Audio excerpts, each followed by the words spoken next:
Olá pessoal, tudo na paz, irmão Alex, para dar continuidade aqui na leitura da Bíblia Sagrada. Hoje nós vamos falar um pouquinho sobre a carta aos Gálatas, beleza? Se por acaso você quiser acompanhar, você manda um oi pro 61 991 19 24 21. Irmão Alex, beleza? Que eu mando para você com todo prazer. E nós vamos fazer uma introduçãozinha agora, que é como se fosse um resumo, né, da carta. E é bem interessante para que nós venhamos compreender quando nós estivermos lendo ali os capítulos e entender, né, o porquê que o autor fala certas palavras, né, que isso é muito importante. Então vamos lá. Paulo escreveu a carta aos Gálatas durante a terceira viagem missionária, na qual ele revisitou as comunidades fundadas durante a segunda viagem na Ásia Menor, Turquia e na Europa, na Grécia.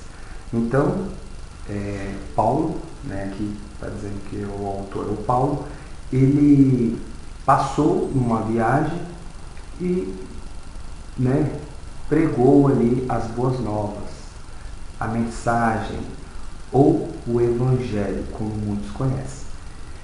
E algumas pessoas abraçaram a fé e ele foi embora. É importante nós entendermos, pessoal, isso é muito importante, que naquela época o meio de comunicação que existia na época, ali, aproximadamente no ano 50 para frente, eram as cartas, era o único meio de comunicação, né? Então, um exemplo, se fosse nos dias de hoje, a pessoa ligava, a pessoa mandava um e-mail, a pessoa mandava um áudio no WhatsApp, ou uma live no Facebook, né, ou no YouTube, entendeu? Usava os meios de comunicação. Naquela época, as cartas. Isso nós temos que ficar em mente, beleza? Vamos lá então. Talvez tenha escrito no inverno de 57 e 58. Interessante que eles colocam aqui talvez, por quê? Porque não tem como trazer uma data precisa. Quando enviou de Corinto a carta aos Romanos, que expõe a forma sistemática as mesmas ideias, né? Então, ele enviou uma carta de Corinto aos Romanos, que expõe as mesmas ideias, né, da carta aos Gálatas. No relativamente pequeno lapso de tempo que passou depois da última visita, os Gálatas, gentios, não judeu, ouviram judeus, ou cristão, ou judeu-cristão, né, radicais, que ensinavam a observância das prescrições rituais da lei de Moisés, a começar pela circuncisão. Então, tinha alguns judeus que aceitaram a fé, né, que Cristo é o Messias, né, que Cristo é o Messias, né, só que eles estavam ensinando que os gentios eles teriam que guardar os preceitos judaicos da lei de Moisés. Dando continuidade aqui, e aqui está dizendo até começando pela circuncisão, tinha que circuncidar o povo. Ora, antes de se tornar cristão, os Gálatas não eram judeu, mas gentil. Gentil é considerado pagão, povo pagão.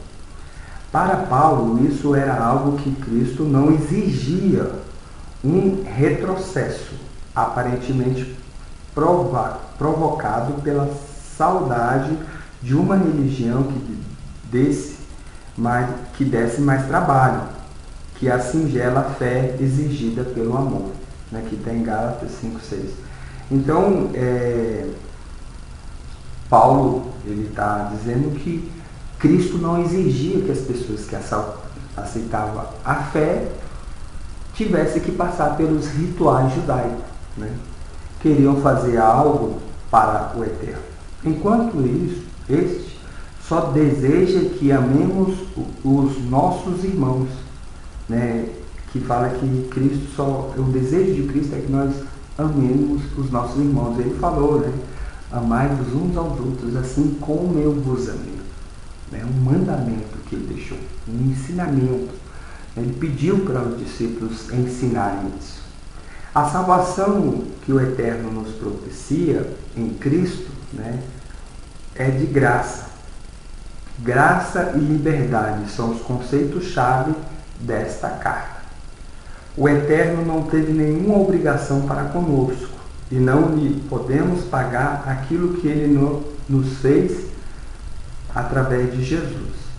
Só podemos observar sua palavra, que irrompe em nossa vida como irrompeu na de Paulo. E esta palavra é a palavra da caridade, do amor, que somos chamados a praticar, não por obrigação, mas livremente, como herdeiros da promessa do Eterno, que agora passou para todos os povos. Né? Então, Cristo, isso aqui é só uma introduçãozinha. Cristo ele veio abrir as portas, né, do céu. Né? Ele veio trazer o reino do céu aos homens. De uma forma bastante interessante, que ele é o nosso intercessor. Né? Então, quando nós formos fazer nossas orações, nós temos que orarmos ao Eterno, né, ao Pai, em nome de Jesus. Por quê? Porque Ele nos deu oportunidade, enviou seu Filho para que nós venhamos segui-lo, né, e através dele nós chegarmos até o Pai. Por isso que ele fala, eu sou o caminho, a verdade é a vida. Ninguém vai ao Pai a não ser por mim. Então nós temos que crer em Jesus, crer no que ele ensinou e praticar, né? Não por obrigação. Você servir o Evangelho, a mensagem, as boas notícias, tem que ser de coração, não de uma obrigação.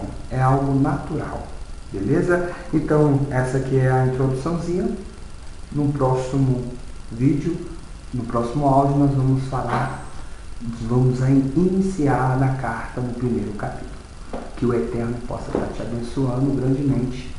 Um abraço do irmão Alex.